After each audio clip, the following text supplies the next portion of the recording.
Alors bonjour à tous. Déjà qui on est dans le crochetage.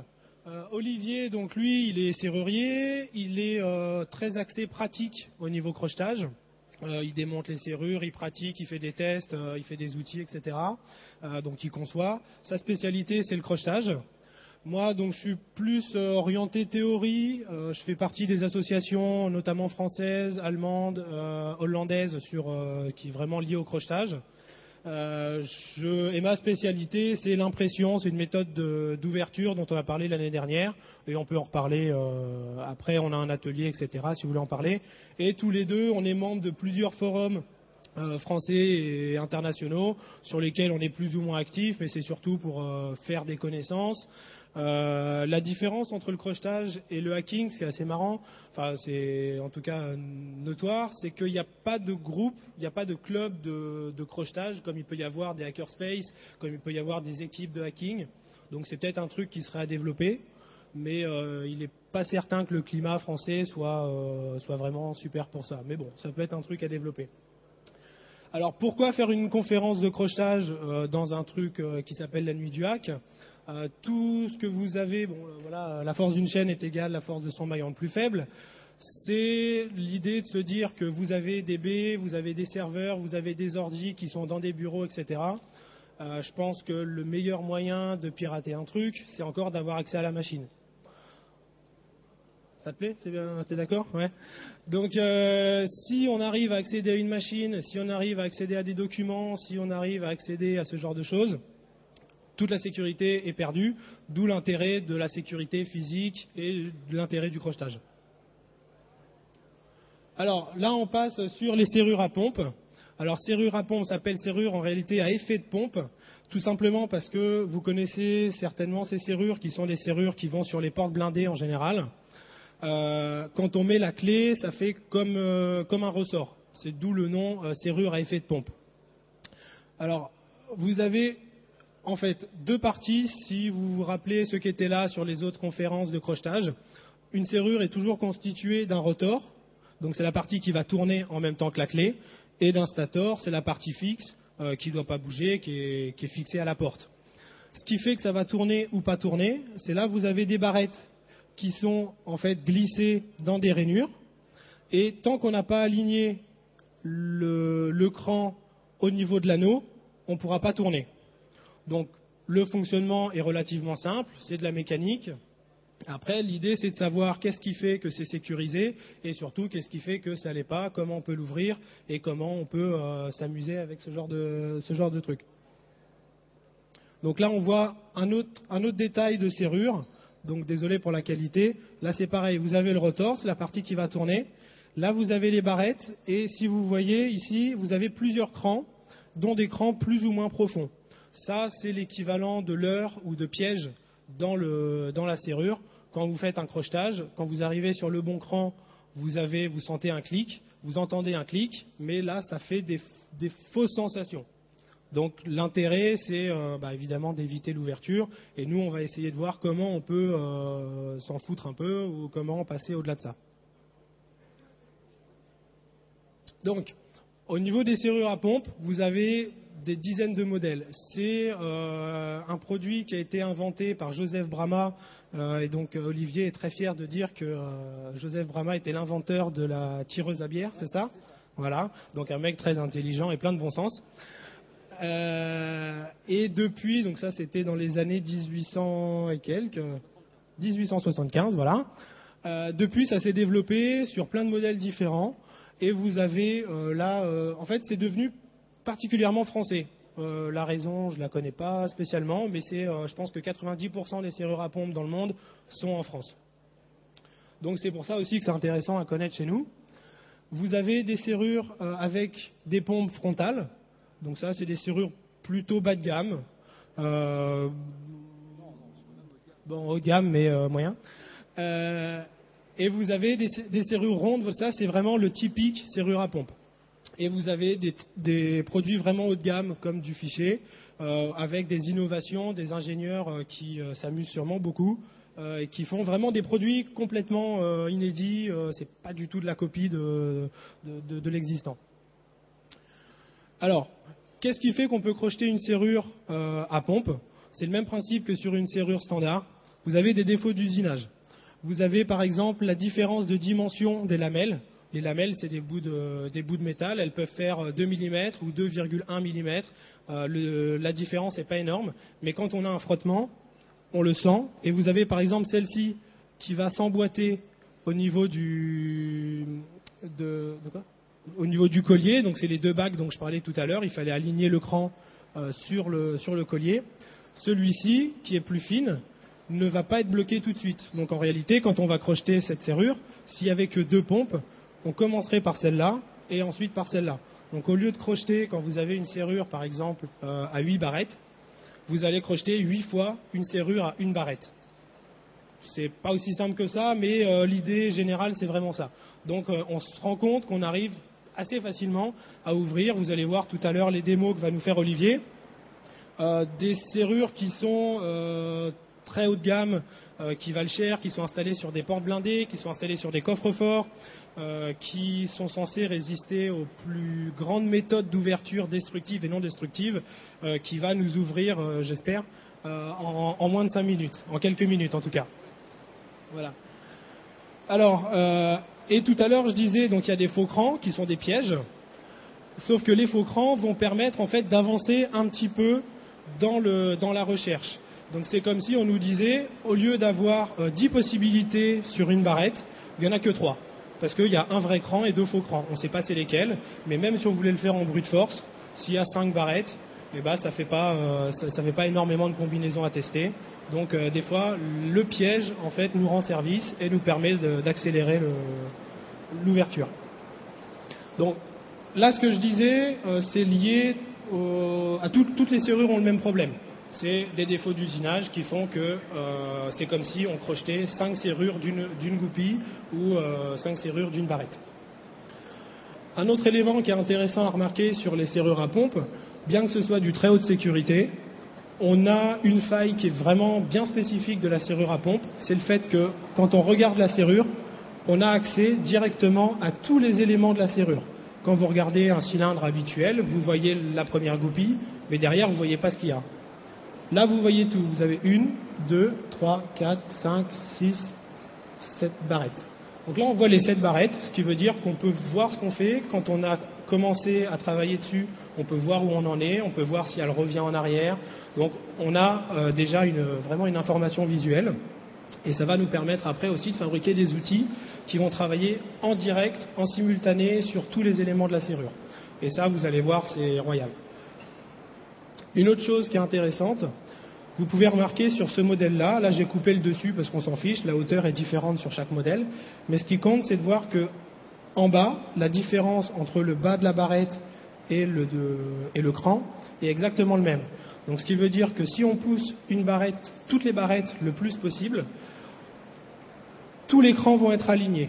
Donc il suffit avec un outil qui permet de manipuler chaque barrette individuellement, on pousse chaque truc à fond, on serre les trucs. Donc là, on est trop loin parce qu'en réalité, le cran, il faudrait peut-être le mettre ici. Mais vu qu'on a tout serré, on tire un peu l'outil et on a une clé qui marche. Et ça marche alors de moins en moins parce que bon, les fabricants se rendent compte et c'est pas difficile à modifier. Mais on trouve encore des serrures installées sur des portes blindées ou même des serrures qui ont 5 ans qui sont toujours installées et qui sont toujours avec le même problème. Alors voilà, ça c'est l'outil dont je parlais. Il en existe un par modèle et par marque de serrure à pompe, donc on ne peut pas en montrer, il y en a une vingtaine, on peut en fabriquer, il y a des modèles qui n'en ont pas, mais pour lesquels on peut en fabriquer. Le principe est très simple, c'est comme une clé à laquelle on aurait enlevé tous les éléments qui appuient sur les barrettes, et à la place on met des éléments amovibles et réglables. Donc là vous avez les vis qui permettent de bloquer. Et là, on peut changer la profondeur. Donc c'est comme si c'est une clé variable. Donc on peut facilement modifier notre clé et faire des dizaines de tests, des centaines de tests en quelques secondes. Et en même temps, sentir directement l'intérieur de la serrure. On peut aussi le faire sans un outil comme ça, parce que ça vaut entre 800 et 5000 euros selon les modèles. Mais après, c'est à la main, il faut crocheter 8 fois la serrure s'il y a 8 barrettes. Voilà, ça c'est des produits qu'on peut fabriquer soi-même ou qu'on peut faire fabriquer ou qu'on peut acheter sur Internet. Il suffit d'avoir une carte bleue et il n'y a pas de problème. Il n'y a même pas de question de poser. Alors maintenant, Cocolitos va nous montrer, va nous faire ses démos. Voilà, faut qu'il court jusqu'à la caméra. Donc là, pour des raisons techniques, il va se mettre là-bas pour faire ses démos. Et vous allez voir sur 3 serrures qui sont des serrures haut de gamme installées un peu partout en France, avec des outils qui ont été développés en interne. Une ouverture normalement en moins de 5 minutes pour chaque modèle.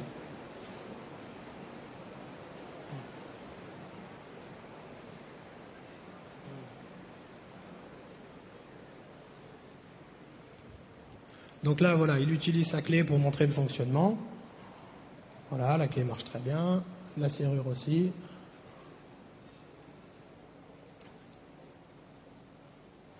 Voilà.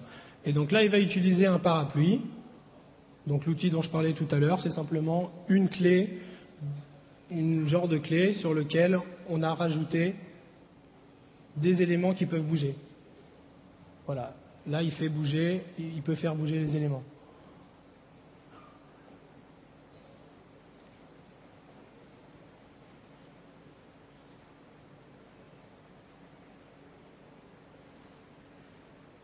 Donc après, la théorie, c'est tout simple. On met l'outil dans la serrure et on vient, voilà, là il appuie et il vient sentir où sont les crans. Ce que je disais tout à l'heure, il y a plusieurs crans. En général, il y a un vrai cran, 2 faux crans. Donc il vient sentir où ils sont. Une fois qu'il est sur un cran, il le bloque. Il passe sur une autre barrette et il voit si ça ouvre. Si ça ouvre pas, c'est qu'il y a au moins un des trucs qui n'est pas sur le bon cran. Donc il vient retester. Et en réalité, on sent qu'il y a une différence de dimension entre le vrai cran et le faux cran.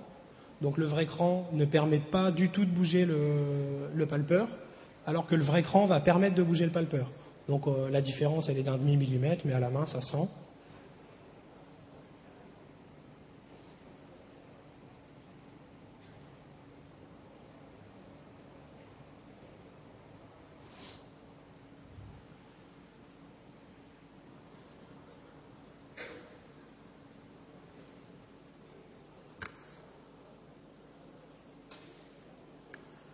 Et alors l'intérêt de cet outil par rapport au crochetage traditionnel, c'est que vous pouvez bloquer la combinaison. Là on voit le cran bouger quand il pousse le palpeur.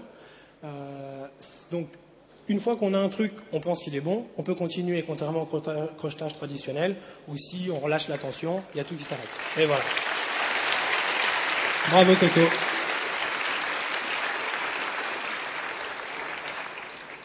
Donc après il ajuste pour être sûr que ça marche très bien. Sur un produit comme ça, une fois que la combinaison est gardée, on peut revenir quand on veut, on remet l'outil, ça ouvre sans problème. On peut aussi refaire une clé directement à partir de ça. Et voilà.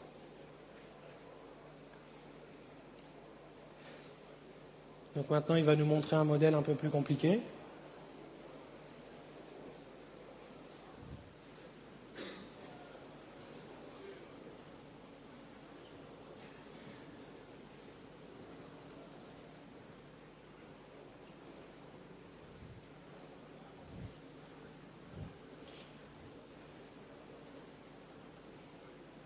Donc là on voit l'effet de pompe. Il y a un ressort au fond, voilà, on sent en fait les barrettes sont sur ressort.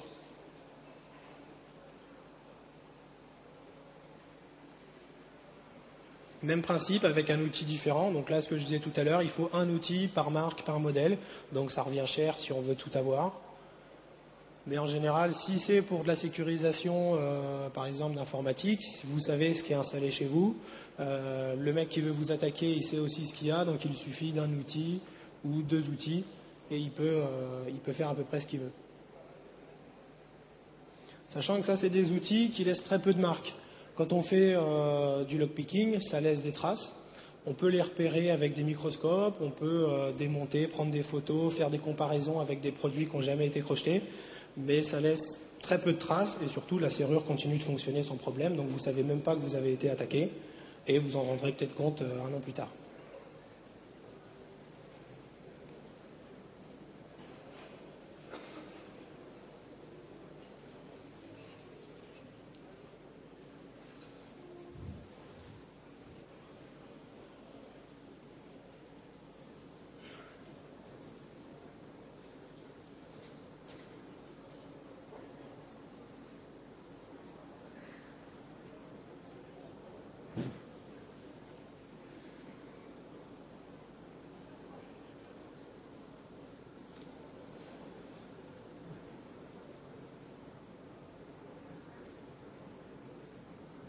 Et voilà, bravo.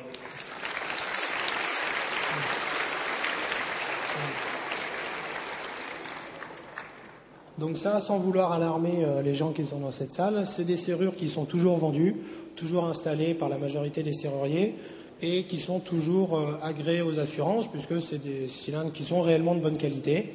Mais comme on peut le voir en quelques minutes, alors bien sûr Coco sait y faire, mais disons que c'est possible.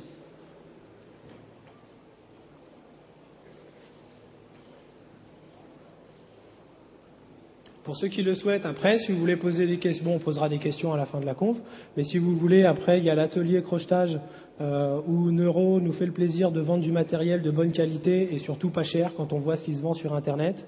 Donc si vous voulez vous essayer à ça, vous avez plein de matériel là-bas, vous pouvez, il y a quelques serrures de démo, vous pouvez essayer. Et si vous avez des questions, si vous voulez savoir un peu ce qu'il y a chez vous, ce qu'il y a à votre boulot et savoir ce qu'on peut faire dessus, on pourra peut-être vous aider.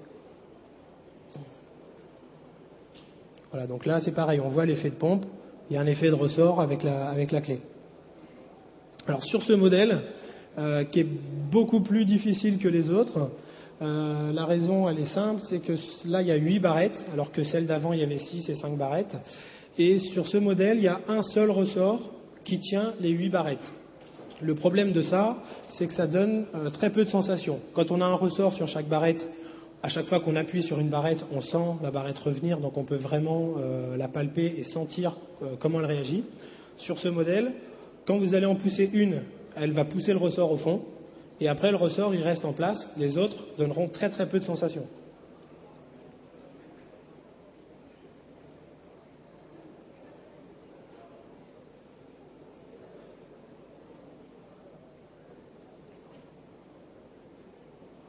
Voilà, donc là il ferme la clé.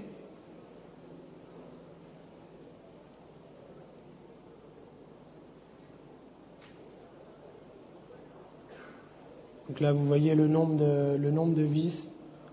Là, vous avez 8 palpeurs.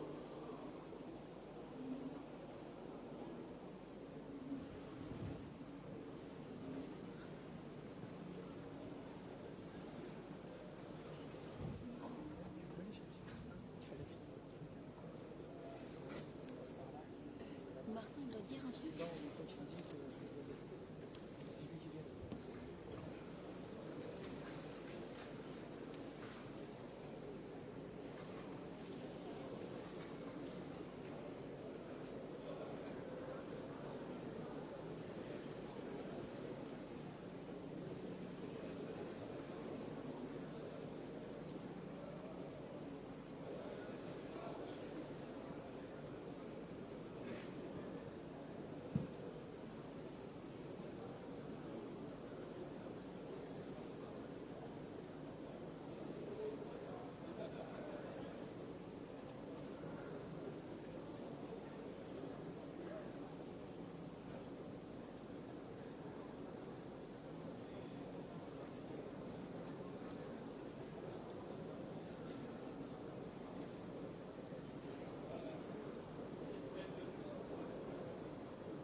Donc là, vous avez vu, il était obligé de ressortir. La raison, elle est toute simple, c'est que comme il n'y a qu'un seul ressort, une fois qu'on a tout poussé au fond, si on a dépassé le cran, ça ne revient pas automatiquement en arrière. Donc il est obligé de ressortir l'outil complètement pour que le ressort annule tout et de repartir en avant. L'avantage de l'outil, c'est qu'il n'a pas perdu sa combinaison, il a juste perdu sur la barrette qu'il voulait faire reculer. Donc il peut continuer sans perdre du temps.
Bon, c'est toujours les aléas de la démonstration, hein.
Tu penses que ça va le faire, Coco?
Ouais, bravo.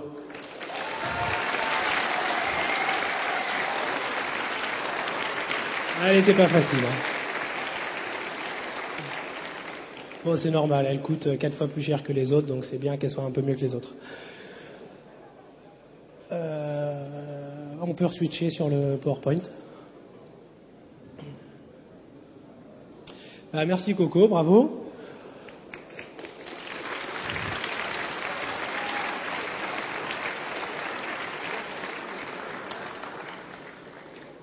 Alors, il y a quelques contre-mesures qui existent contre ces types d'outils.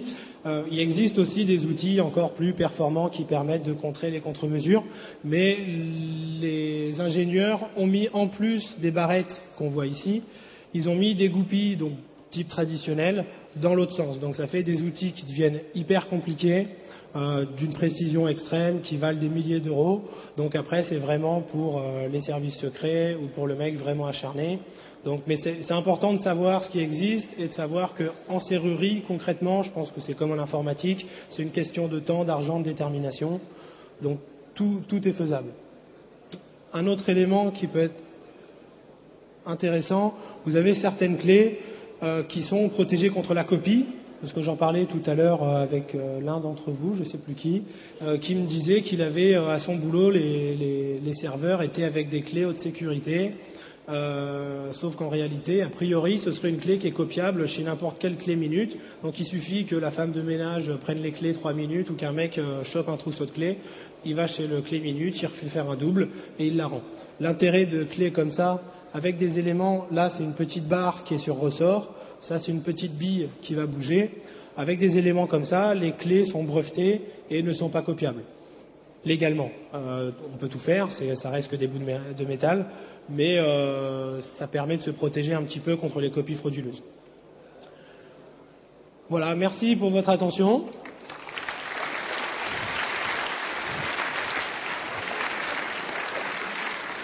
J'espère que ça vous a donné le goût de la serrurerie et que ça vous a pas trop fait peur, ou peut-être un peu quand même. Est-ce qu'il y a des questions? Est-ce qu'on a le temps pour une ou deux questions ou pas? Ouais. S'il y a des questions, n'hésitez pas. Sinon, avec Coco, on sera là-bas sur le stand. Ouais. À propos des serrures haute sécurité en 3D, comment ça se passe? En 3D, c'est-à-dire? C'est-à-dire qu'au lieu d'avoir... parce que généralement, les clés classiques, c'est vous avez des pins que sur une face. Mais là, vous pouvez avoir des pins sur 3, voire 4 faces. Ça ne pose pas de problème particulier. Il y a plusieurs marques qui font ça. Ça rajoute de la difficulté. Une serrure, au lieu d'avoir 5 goupilles, elle en aura peut-être 15. Et en l'occurrence, là, Coco me dit, celle-là, on avait en 3D, c'était un rond, et elle en avait sur tout le tour. Donc, ça fait juste des outils plus compliqués, ça prend plus de temps, mais globalement, tout est faisable. Il y a quelques serrures qui ont, jusqu'à maintenant, pas été officiellement ouvertes. Donc, elles sont très bonnes, mais elles sont rares et très chères.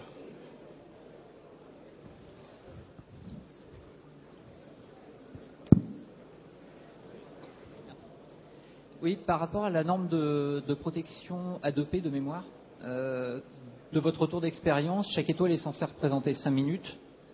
C'est respecté ou au final on est plus proche de 1 à 2 minutes? C'est relativement respecté. Donc la norme A2P, pour ceux qui ne connaissent pas, c'est la norme que demandent les assurances pour une serrure, pour une porte blindée. Et c'est 1 étoile, 2 étoiles ou 3 étoiles. Ça correspond à 5, 10 ou 15 minutes nécessaires à l'ouverture par des professionnels qui font les tests. Tout est relatif puisqu'ils ont une liste de tests à faire. Si dans leur liste de tests, il n'y a pas un bypass particulier qui serait lié vraiment intrinsèquement à ce modèle de serrure, ils vont dire qu'elle est très sécurisée, alors que peut-être qu'il y a une faille qu'ils n'ont pas vue et qui ne sera pas documentée dans leur système, donc ils vont dire que c'est du très haute sûreté et en réalité, peut-être pas. Mais globalement, c'est quand même respecté. Bonjour, j'aurais voulu savoir quel est l'ordre de prix des serrures qu'on a vues, par curiosité. Alors 800 € pour la dernière, et les deux, alors là la perche elle est à 300 ou 400 €, la première, et la version cylindre 5 barrettes, elle est aux alentours de 100, 120 €. On a encore pour le temps pour environ une question. Bon bah. Bonjour. La location pour Coco pendant une demi-heure. Oui. Une demi-heure de location de ton temps. Très cher. Merci.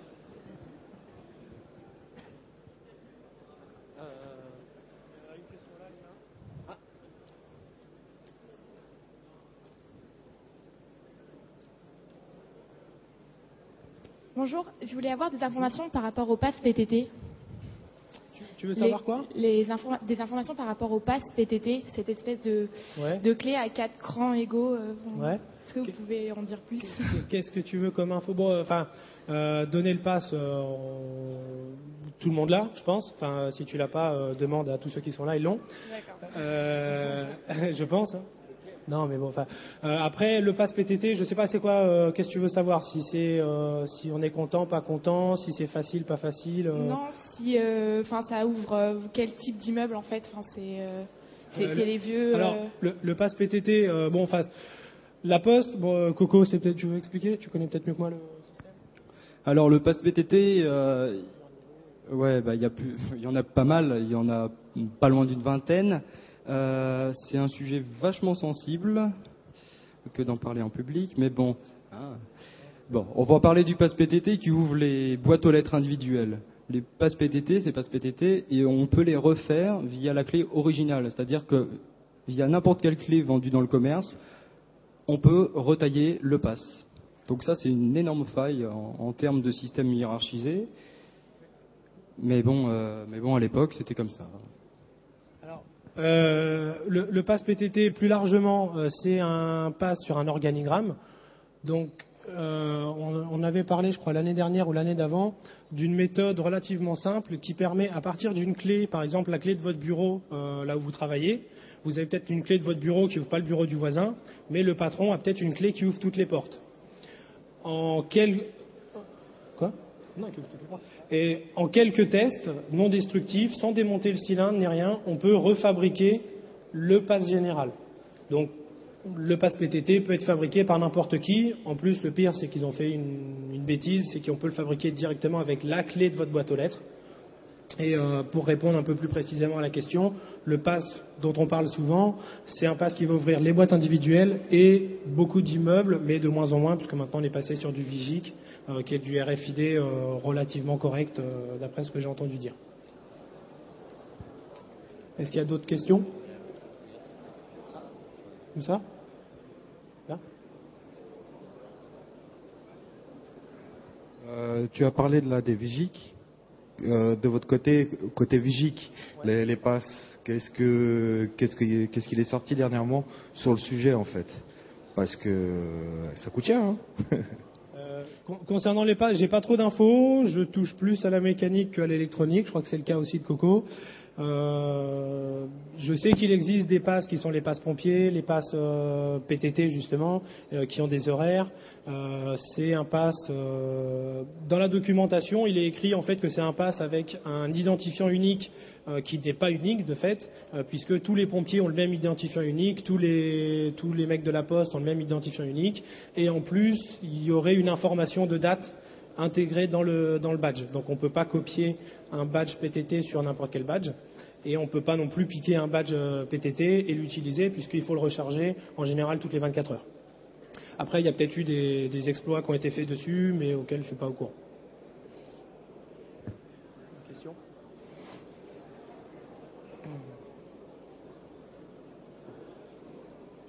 Une question peut-être ? Une question, je ne sais pas si vous aurez la réponse. Est-ce que vous avez fait des comparaisons avec les systèmes de contrôle d'accès biométriques, empreintes digitales, rétiniennes ou etc., quant à la difficulté de les casser ou à la solidité des moyens d'accès ? Rien en particulier. La réponse va être un peu la même, parce que c'est de l'électronique et je ne peux pas vraiment m'exprimer dessus. Ce que je peux dire personnellement, j'aurais moins confiance dans un système biométrique qui est ce qu'on appelle effectivement du contrôle d'accès. En serrurerie, ce qu'on appelle contrôle d'accès, ça ne veut pas dire sécurité, c'est presque le contraire.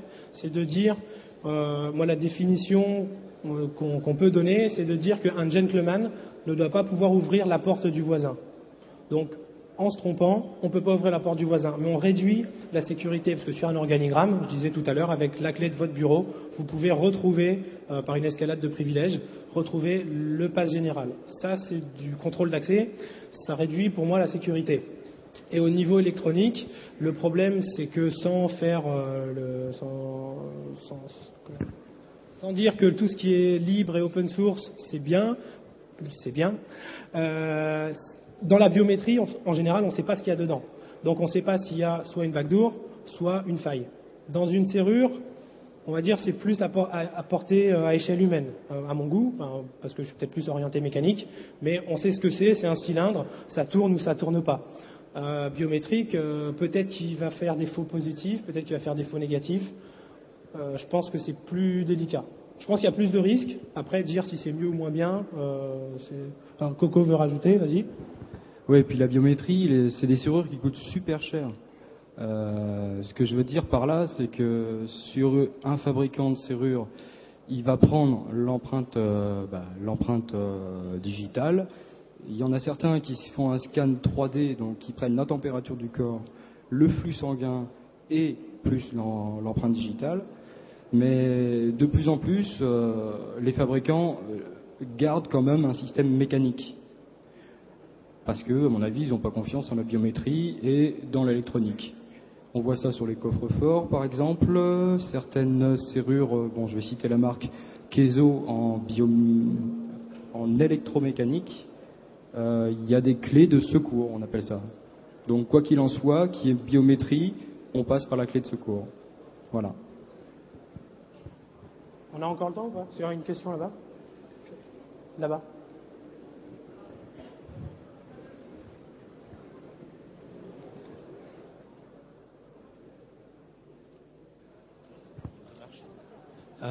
J'aurais voulu en savoir un peu plus sur la sécurité des serrures radiales qu'on voit chez beaucoup de particuliers. Les serrures radiales, quoi? Les serrures radiales, vous savez, les clés plates. Ouais.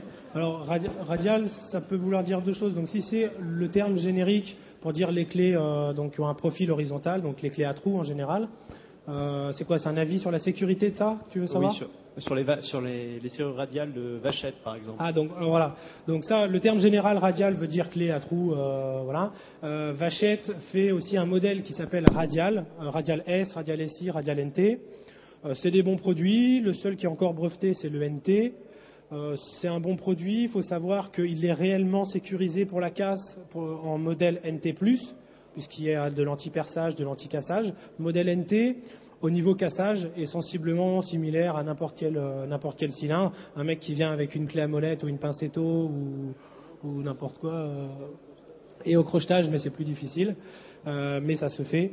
Voilà. C'est un bon cylindre. Après, c'est comme tout, c'est pas infaillible. Il faut bien le choisir, il faut l'utiliser de manière intelligente. Il ne faut pas qu'il dépasse de la porte, sinon on peut le casser facilement.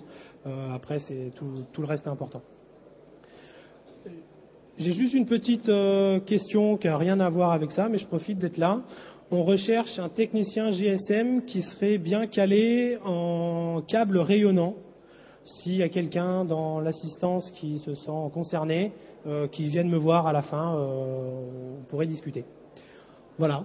Merci beaucoup pour votre attention et puis au plaisir. N'hésitez pas à passer. On vous accueillera avec Neuro, Poisson, tous les autres. Désolé pour ceux que j'oublie. À plus tard. Merci beaucoup.